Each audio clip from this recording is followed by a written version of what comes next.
This episode of Around the Layout is brought to you by Weather My Trains. Hey, are you like me and the thought of doing a DIY weathering job on an expensive engine leaves you in fear? It's time to call in Rob Arsenault at Weather My Trains. Do what thousands of satisfied customers have done and let Rob help you notch up the realism on your layout with beautifully detailed weathering on your locomotives and rolling stock. To see what Rob can do for you, check out his website at weathermytrains.com.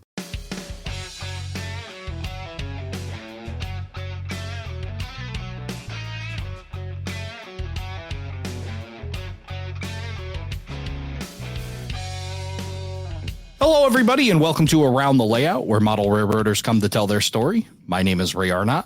So glad you could join us. Welcoming back to Around the Layout, the incomparable Lance Mindheim. Lance, welcome to the show.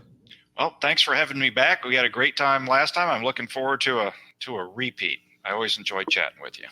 Oh, I've had a blast chatting the last time. We went through so many really cool topics, and as I'm preparing for this recording, I listened to the first podcast, and we covered a lot of really cool topics and kind of the mindset of model railroading, the why behind model railroading, and that was a really fun topic to cover.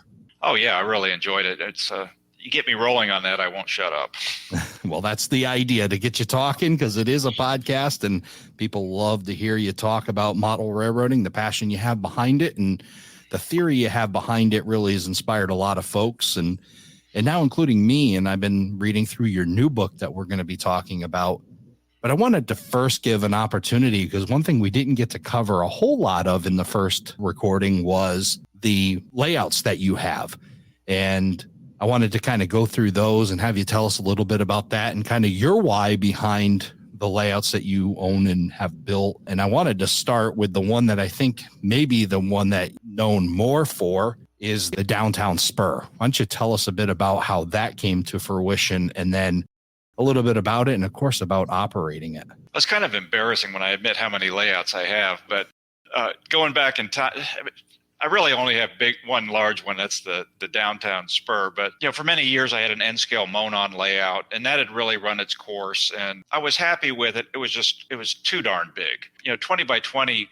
When you look at it through the HO blinders, it's not that big, but in N-scale, it's 40 by 40, and it was getting to be too much. And they tore up the track that it was based on in my hometown. And when they tore up the track of the prototype, I kind of lost interest. And so I was looking for a new theme. And I don't know if it was, I've always liked Miami, and I guess the Miami Vice vibe, primarily because it's different. And I was just thinking about this afternoon.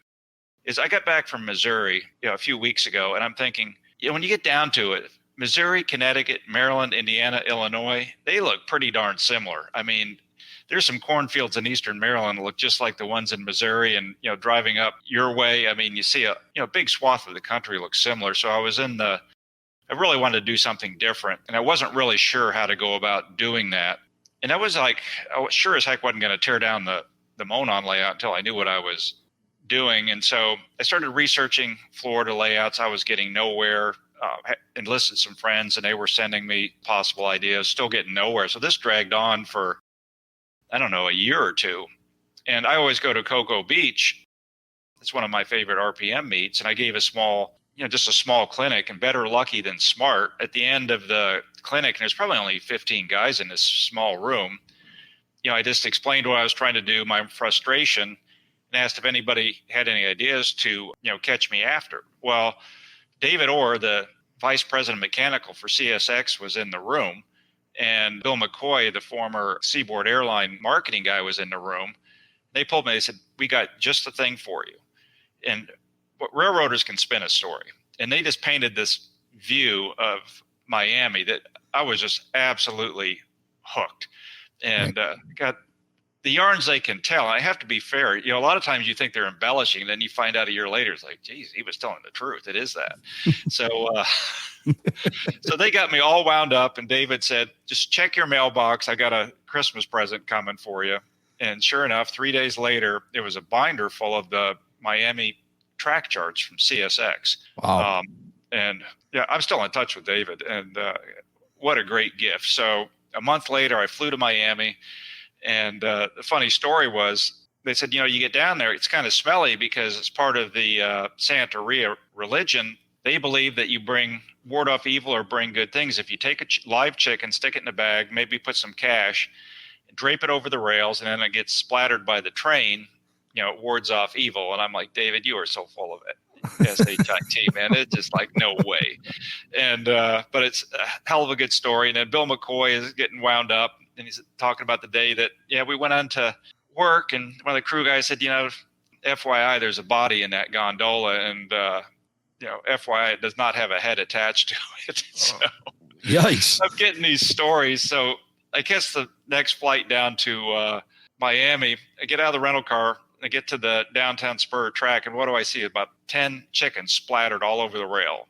And so I had to take back everything I said about David, but it's just really, it's like being in a different country, and I was totally hooked. Yeah. So I wanted to kind of, jump into this on a small scale and do a proof of concept. So I did a small switching layout called East Rail, which is just a very small industrial park near the Downtown Spur. And I'm like, this is a lot of fun. I'm pretty much going to be kicked out of the hobby when people see this. I mean, it's just so different. Nobody's going to talk to me again. And, but I was amazed how that caught on. And it was one of the best layouts I've ever had. So then I did something really stupid. It's like, okay, East Rail is proof of concept. I'm going to go all out and build the Downtown Spur, which is, basement filling, 3.5 mile branch.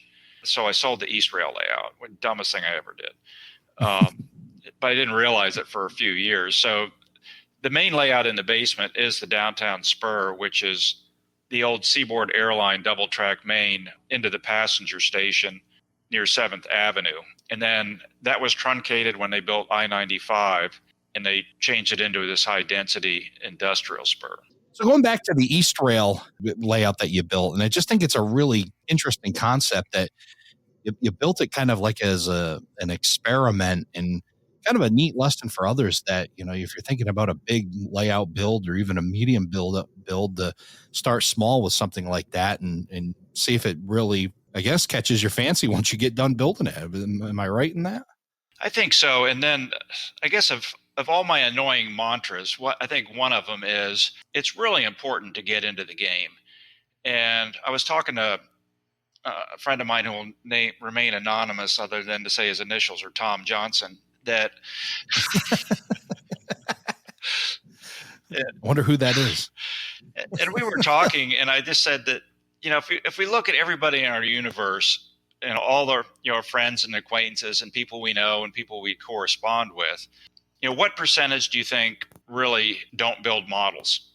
And I'm not going to say don't have a layout, but just don't even assemble freight cars, or more fans of the hobby than participant. And I said, I think, Tom, that it's 50%.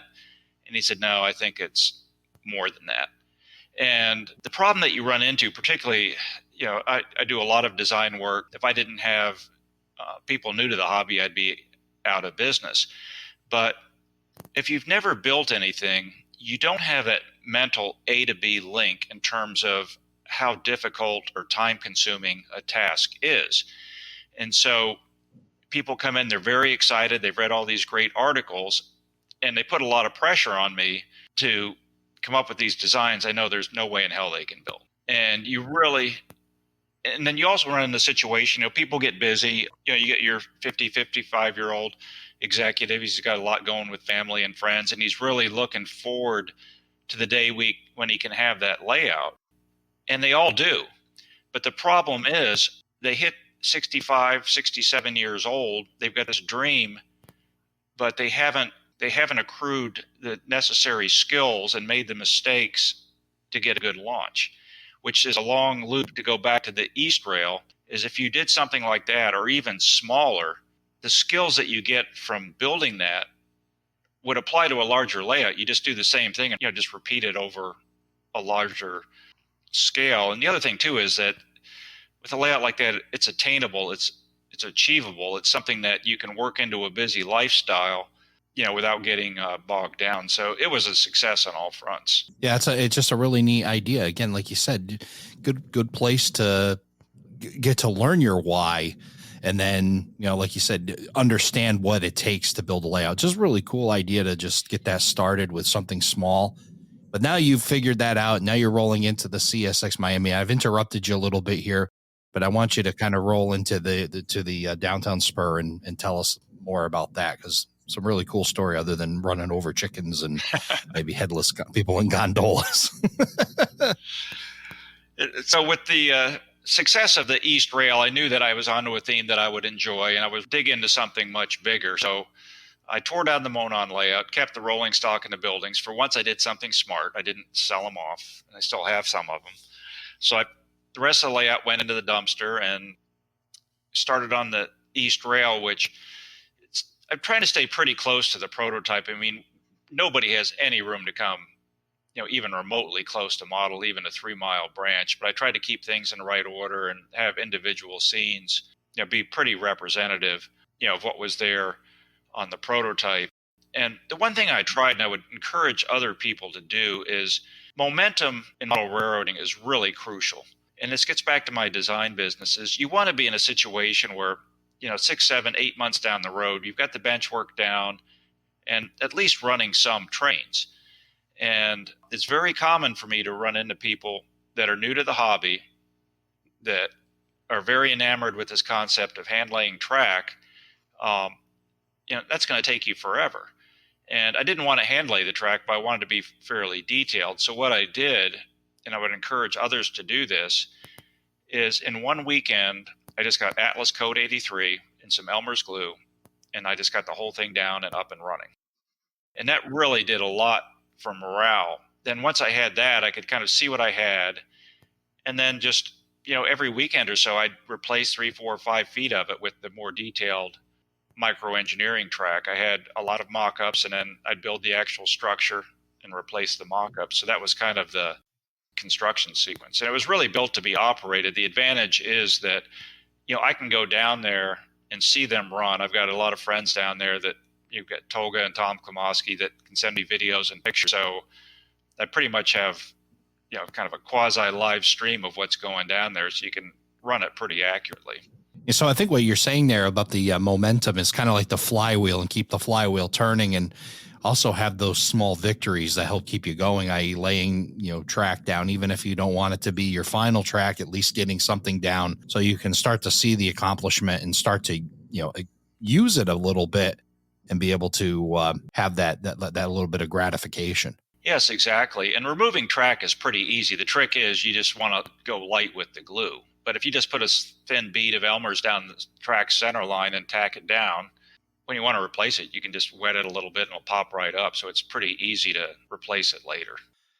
So that's great. So East Rail's giving you all that experience. You're doing that, getting some instant gratification, and getting that momentum going, the flywheel going, and then obviously into the Downtown Spur, and then your passion of going there. And you talk about site visits in the book, and you did that yourself. You got down there and you got to see it and got to experience it. Yeah, I really think that's vital in terms of, to the extent you can. I mean, we don't all have that luxury, but I think the magic of our hobby, what really is happening is we have there's a mental link or something that happens in our mind where we have this really positive memory or recollection of the prototype, going out and filming it by ourselves, walking it with relatives, grandparents, or buddies, just the power and mass and, the fascination of the real thing.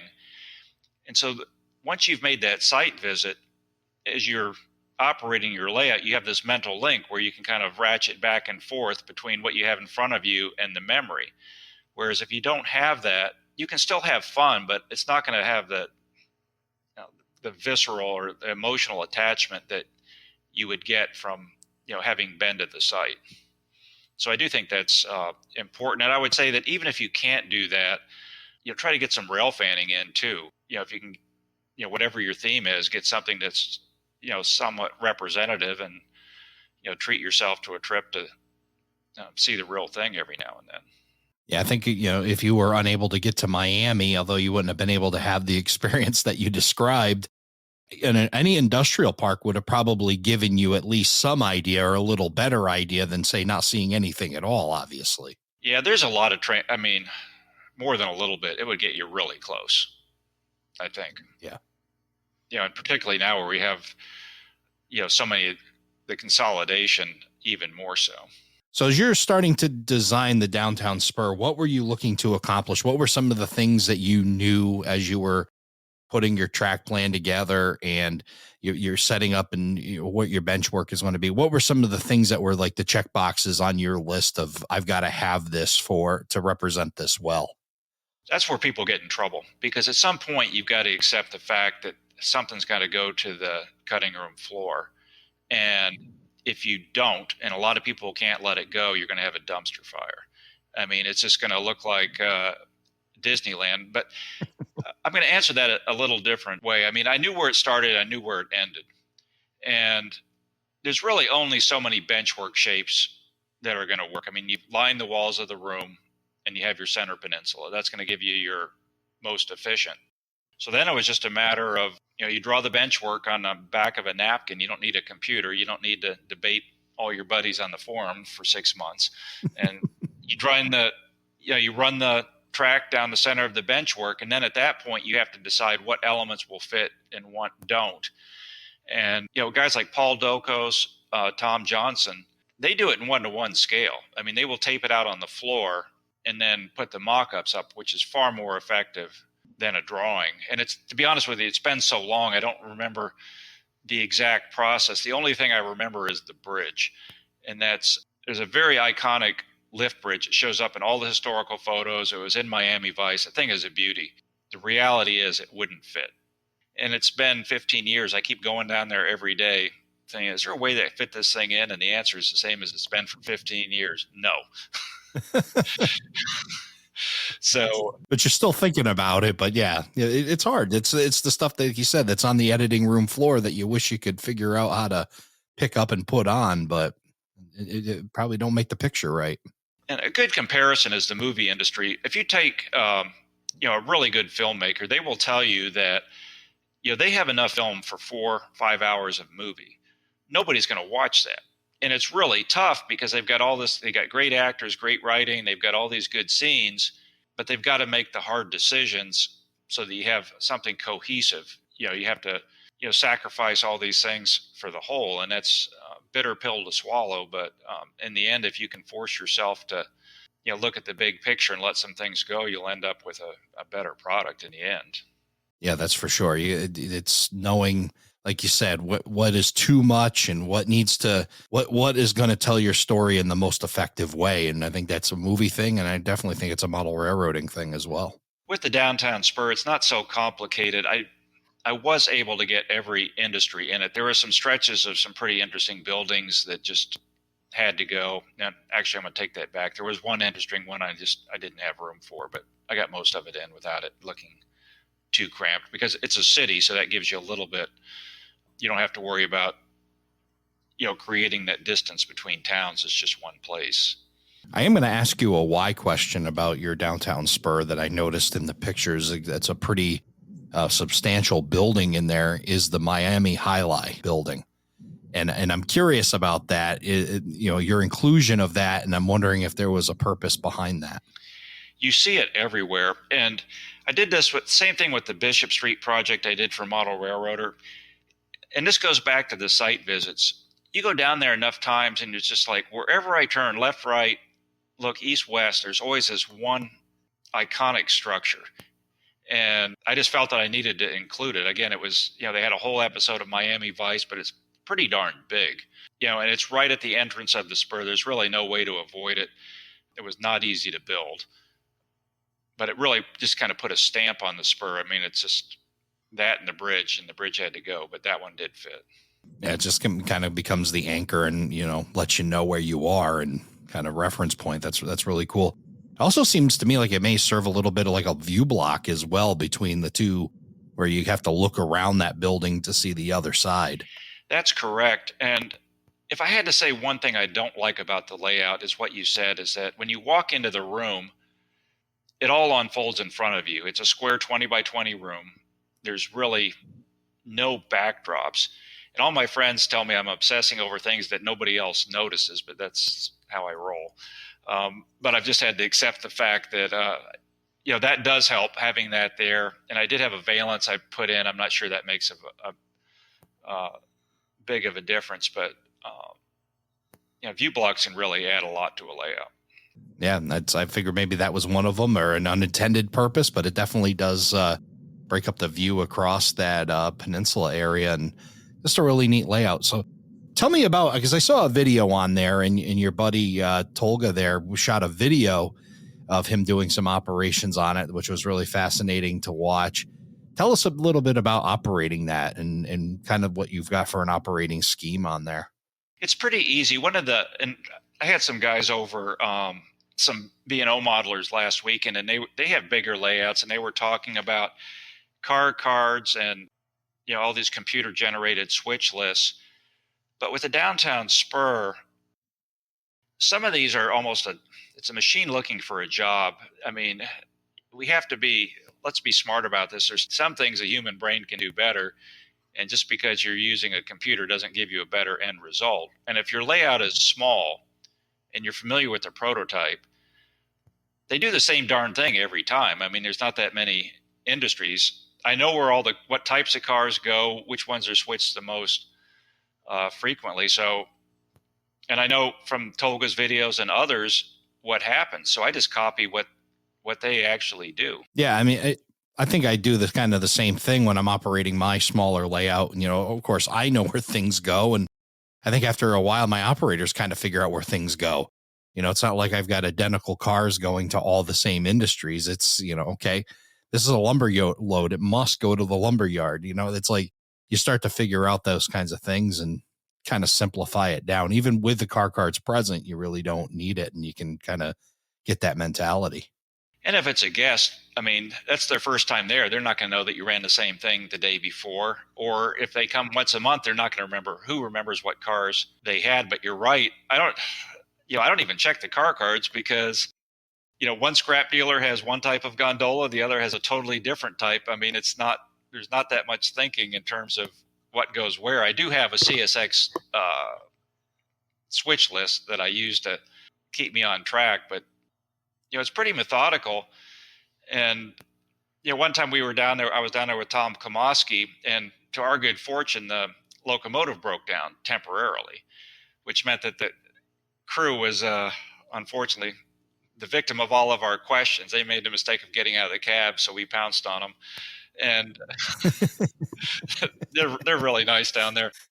And so I said, well, what happens if you don't get everything done? And she goes, well, we're only allowed to work so many hours.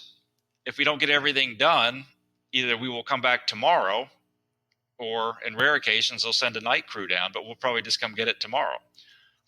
So you come down. I mean, safety drives everything in modern railroading, as it should. They come in, they have their jobs. It takes as much time as it takes. And, there's no banging of cars or, speeding.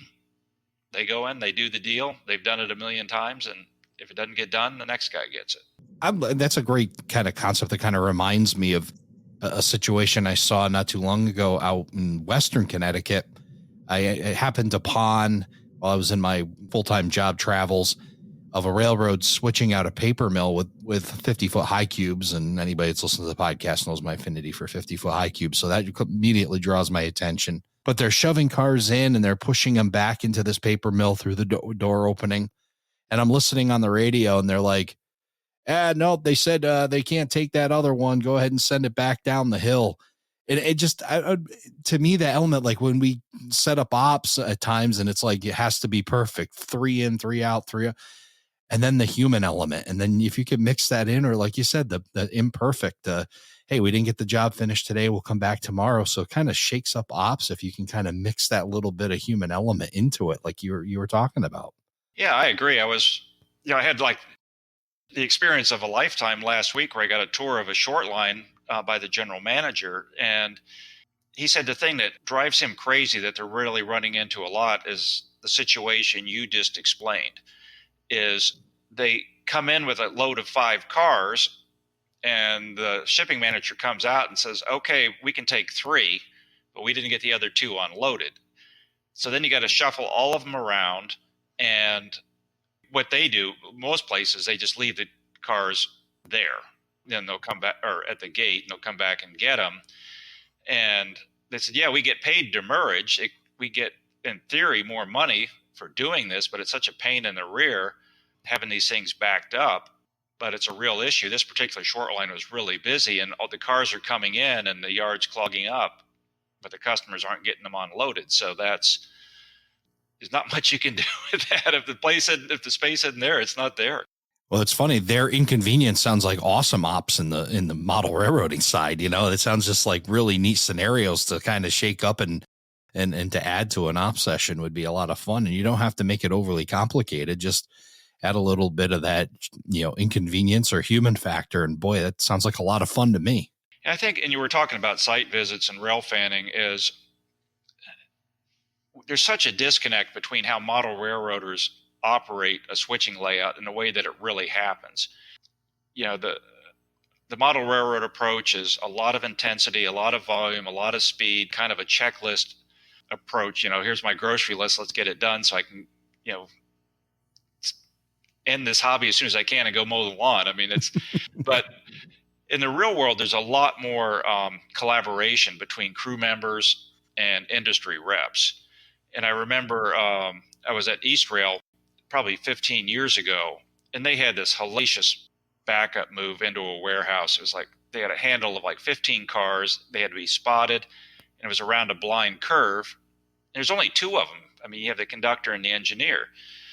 And it was interesting, and you would never see a model railroad do this. The engineer gets out of the cab, and the conductor comes up, and they just talk for like 10 minutes about, how the heck are we going to do this without damaging anything, without anybody getting hurt. And then they both nodded their heads, and then the engineer got back in the cab, and the conductor went, out of view, and they very carefully, did the switching. And, one of my buddies, he's up your way. I don't know if you know Jim Lincoln, used to be with CSX. He was explaining switching a corn syrup plant. Well, the first thing they do is you get out of the cab, and he goes and talks to the general manager of the plant, in terms of what are we going to do here? What do you want? They're the customer. Are there cars that have not been unloaded? Usually there are. They just kind of discuss the game plan. So there's an interaction between the company often and the railroad employees also.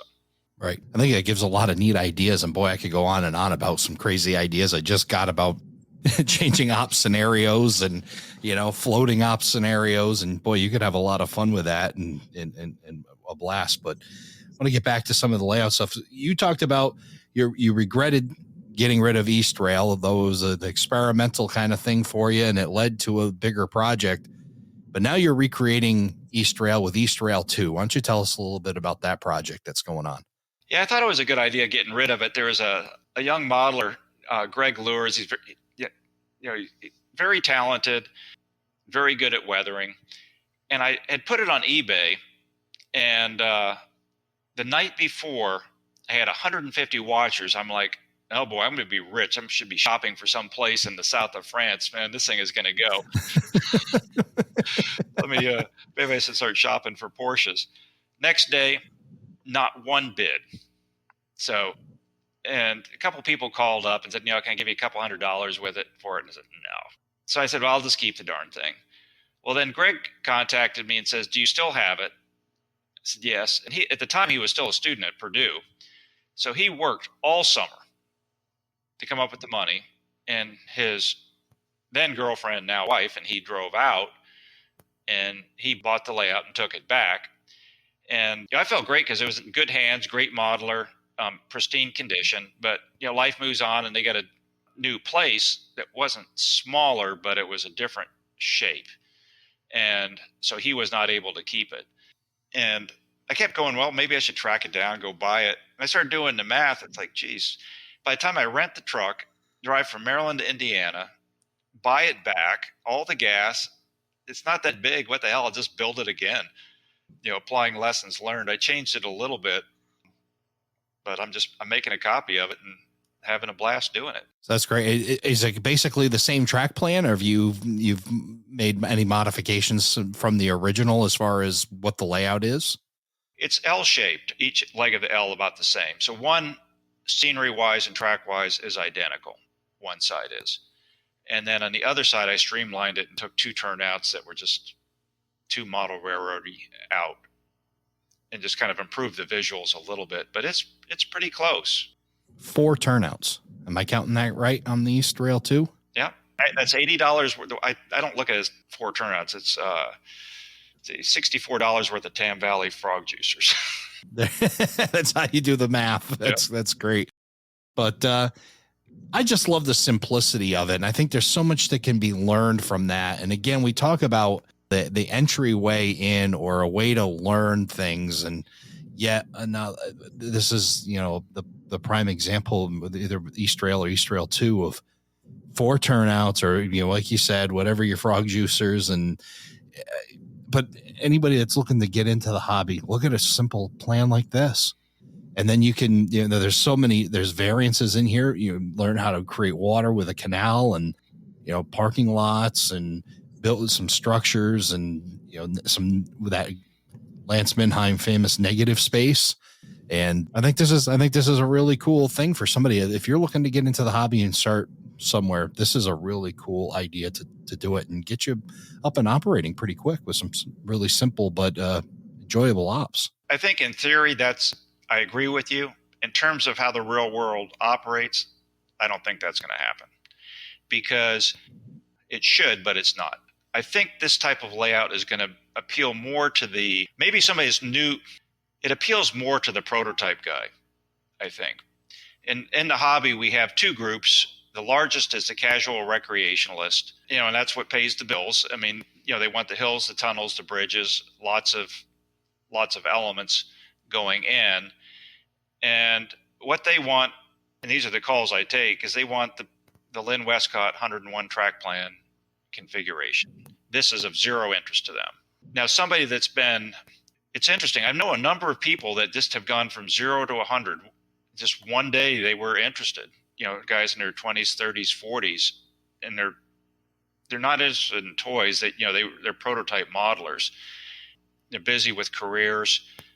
So I think those are the guys that it's going to appeal to more.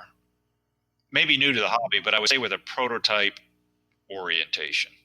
Oh yeah, definitely that. I mean, if you weren't into anything that was, prototype operations, I think they would be more falling towards the 4x8 again, right? Or, that kind of thing where they're running around and that kind of stuff. But if you're, looking to get into operations, to me, something like this, or maybe even less than this, may be a great starting point. Yeah, I think so.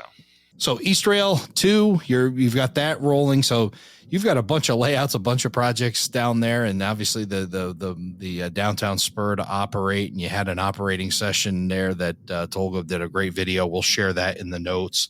In the time that you and I have talked, we've seen 2 books come out from you and things that you've put together. And I've seen both, and I have the newest one in my hands. And boy, I'm just really excited. And when I got that in hand and started reading it, it was really hard not to put the book down and go grab a piece of extruded foam and start to get to work, because it's so exciting. But I want to talk about the first 24 pages of that, because you give some really great insight and great guidance for those that are looking to start or look at a project and design a project, the things to consider. I want you to talk a little bit about that. Yeah, I think it really starts on a couple fronts. One is the willingness to break free from kind of the model railroad culture and at least be open to different ways of going about it. But if you look at any great artist, just take Hopper, for example. He was up your way. Now, you're up in Connecticut or Mass? Yeah, I'm in Connecticut. Yeah, so just one state over, they had the Hopper exhibit. Well, these guys, they don't just roll into their studio in the morning and say, what the heck am I going to do? They go to the site and they will spend 2 or 3 days just studying it, sometimes more. And there's a good lesson there. And in terms of the scenery, you can either go out yourself or just look at a picture and say, what the heck am I looking at? And it takes some practice, particularly when, old habits die hard. But the reality is, in the last 10 years, we've gotten a lot more tools to work with, much better products, a broader range of products. But they get kind of lost in the catalog because nobody wants to get rid of their inventory, and the stuff is still going off the shelves. So as a purchaser, you've kind of, the right stuff is in that catalog. You just have to know what you're looking for. So the first point I would make is really to just really study, what it is in front of you. What are the textures? What are the colors? Particularly colors is something that the hobby has really suffered from. And I was talking to Jim at Scenery Express, and he kind of threw the Europeans under the bus. And he's such an asset to this hobby. But we were talking about getting more realistic colors, and we get everything from Europe mostly. And they said, well, the Europeans love that, so that's all they make is the lime greens and the ochres, and this is what they want, so this is all I've got. And I said, well, can't you beat them up a little bit? And he said, I don't have that much leverage. But Yep. If you go through, just take Silfor, for example, they've got some great products, but you have to go through the catalog, and you may have to order a couple because it's very hard to tell from a photograph. But if you just take your typical Maryland, Indiana, Illinois, Connecticut line side scene, the trees, they're not blue-green, they're not lime, they're not ochre, they're not olive, they're more of an emerald green. And the good news is those colors are available. You just have to create an awareness of what you're looking at. So, the one piece of advice I have is just to, study your subject. And the one thing that you're going to find, and this is probably the hardest part of the book, is you're never looking at one color. And I was telling you earlier that part of the book, the big reason for the book was to improve my own modeling. And I had used monotones a lot for streets, parking lots. But if you look at an aerial view of a parking lot or a street, the bad news is there's 30 colors in there, and they're very close to each other. So just developing that awareness that, how am I going to create a blend and a transition to make this look more realistic is the starting point. I love the idea in there. You say learning to see, and maybe that caught my eye because I'm a Van Halen fan, and there's a song called Learning to See by Van Halen. But and I like that concept. You show this area in the book, and you're saying, there's more to what you can, just the basics of it that you see. Okay, track this, a tree, this, and that, but then start really looking, like you said, looking for the different shades and the different tones. And it's not just gray, it's dark gray and light gray and medium. And there's other mix of tones of colors in just that one thing you're looking at, and being able to just really open your eyes and open your mind along with that and really absorb a scene is just and I think that a mindset that's got to, my roads were too uniform. I think as a hobby, we tend to have grass areas that look more like our front yards. We're creatures of order, but when you get away from, the golf courses, our front yards, and the shopping centers, unfortunately, Mother Nature gets really complicated in terms of the patterns. And if we don't try to copy that to an extent, it is going to look like a golf course or the entrance to a shopping center. So it's just something we need to be aware of. Yeah, for sure. The differences, and instead of just like you said, just being able to see all of that and then absorb it, and then try to then understand how to emulate it and what the shades are compared to the products you're getting. But your book does an awesome job of talking about that too. And like I said, it's not just a how book, it's a how and why book. And I think that's really what makes it great, is you're not just saying how to do something, but you're talking about why. And the theory behind it is just really helpful to understand as you're doing these projects.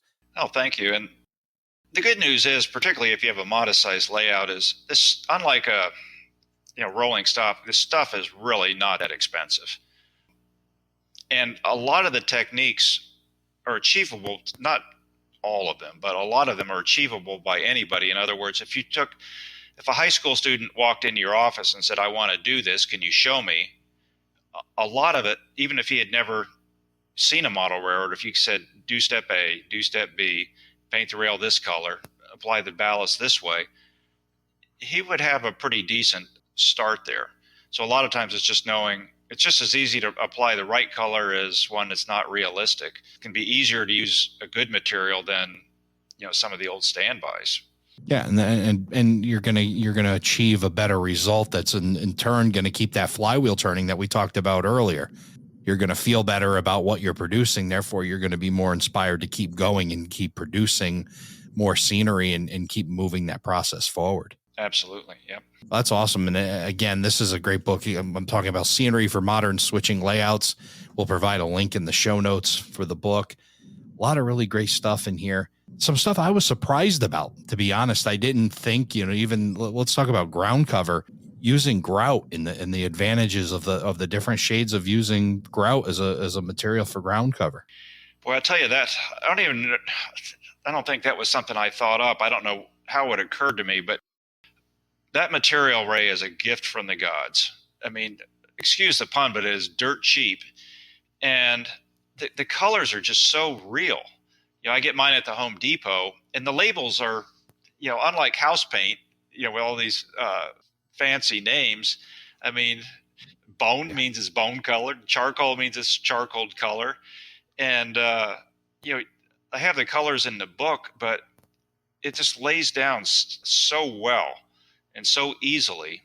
And the colors are so realistic. I mean, and you can mix them, you can blend them. It's really a boon for the hobby. The only downside is $20 gets you 60 pounds. So what the heck are you going to do with 60 pounds of charcoal grout? I mean, you need to go with a couple of your buddies and say, all right, we need to tag team this and split these things up. But it really is a great product. Yeah, so we're talking about, I've got a buddy that we're going to split some of this and, apologize for the shakes. I've been drinking about 20 cups of coffee a day because I need some coffee cans to put the grout in to split it up. But no, it's really neat. Just some of the stuff. And I guess one of the things for me, and, I started doing this on 14-inch shelves. That's where I kind of started experimenting after I got your book. I said, I'm going to make a shelf. I got a buddy who's got a locomotive. I'm going to make a diorama for him, a little display shelf. So that's what I do. I got in there and I just made a 14-inch shelf, trying all the different things. And it wasn't even a layout. It was just laid some track and, put it on a base and just started experimenting with the techniques. And boy, it was just a lot of fun and neat new stuff. And it's all coming from the book, and you lay it out. It's like a recipe book, but it's beyond that. I love the theory behind it as well, and the things that are in there that really do that. I want to ask you one question though, as you talk about these techniques and you talk about things that you've learned. What is like one technique that you've said in the past you've used, but now you kind of look back and go, I probably shouldn't have been doing that? What are some of the lessons that you've learned as you've in your modeling thing? What one sticks out to you? Well, two. One was the roads. I came up with like a 2-tone road treatment. I wrote about it on the blog. A lot of people copied it, but over time, like I said, you don't want to get too full of yourself and think, oh, that looks great. And I was looking at them, and it's like they don't really. I mean, they're passable, but if you look at a typical street from above, like if you went up on a parking garage and looked down at the street below, you would just see the complexity of the colors. And that was something I was not happy with. So I put a lot of time into practicing and kind of research and development to get a better look to the roads so they weren't so monotone. And I think all of this is pretty attainable. The big surprise was how forgiving grout is for weathering. I use weathering powders a lot, but they can be aggressive, and once they bite, you're not going to get them off. Whereas the grouts, like a neutral gray, for example, it's much gentler. So you can rub it in with your hand, and it will very subtly bring the color up. So that was an area that I was not happy with before. And then the other were gravel lots, particularly in the industrial areas. I mean, just gravel parking lots or areas with chip dust in it. I would use just one color I would just take N scale ballast, and that I was not happy with that, and it just bugged me more and more over time. So I just put more effort into studying the pictures of what it looks like. You have all the tire tracks in that are slightly darker color, and again using the grout. How do I just add some color transitions to it? So one thing I wanted to emphasize too, and we talked about it earlier, is, and I think this goes for everybody, I didn't roll up one morning and be able to do this. I've been in the hobby for 50 years. I couldn't do it. I didn't have the skills. I couldn't figure it out. So everything in the book, it didn't come overnight. I just took these 6x6 inch foam, and I would practice and try, and half of them ended up in the trash can, and then you live and learn, and then gradually I was able to dial it in. So the lesson, particularly for somebody that doesn't have a layout, is this is a time to practice. Get some foam samples, 6x inch squares, and just practice the stuff in the book, and be very open to chucking things in the trash can and doing it over. But if you don't have a layout, now is the time to start dialing this in. I think that's a grand theme. We were talking earlier about, obviously East Rail for you, and then, these 6x6 things, but just honing your skills before you get into, bigger and bigger projects or whatever you think you want to accomplish. And again, finding your why through that process, but having that ability, it's only 6x6, toss it, move on, try it again, do it a different, try the, different technique, or just practice. And I think that's just a grand concept, and easy to swallow, easy to manage when you do it that way. I used to have an old sales trainer 30 years ago. His name was Al Granum. I'm sure he's passed away, but he was a World War II gunner on battleships. And his mantra was, always practice when you're not being shot at. You want to know how to use that gun when the Jap Zeros aren't trying to kill you. That's a good theory. And so here's the application to model railroading. I've made every mistake in the book. If you spent $200 in detail parts and 3 months detailing that locomotive, it might be a good idea to practice your painting and weathering techniques on a scrap before you jump into the locomotive. Because if you do what I did, you will learn in a hurry that it's not fun to have that kind of investment and screw up the paint job, and there is no way to reverse it. And so I always dial every technique in off the layout. Once I have it down, then I move to the layout, whether it's scenery, painting, weathering. I never do my first run on the actual model. Very good advice, and a great way to learn the hobby and slow down and be patient with it. That's one thing I have to teach myself. I have the patience of a gnat sometimes.